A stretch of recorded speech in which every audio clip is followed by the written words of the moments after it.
நம்மளை பற்றி வன்ம அரசியல் வலைகள், அர்த்தமற்ற அவதூறுகள்னு இந்த மாதிரி நிறையா விஷயங்கள் நம்மளை பற்றி பின்னப்பட்டன, பரப்பப்பட்டன. இது எல்லாமே சட்டம் மற்றும் சத்தியத்தின் துணை கொண்டு துடைத்து எறிய தான் போகிறோம்.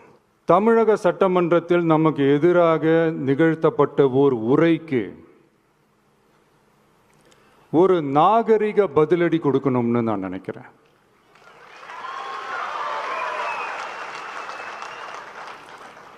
அரசியல் செய்ய விருப்பமில்லை, அரசியல் செய்ய விருப்பமில்லைன்னு அடிக்கடி சொல்ற முதல்வர்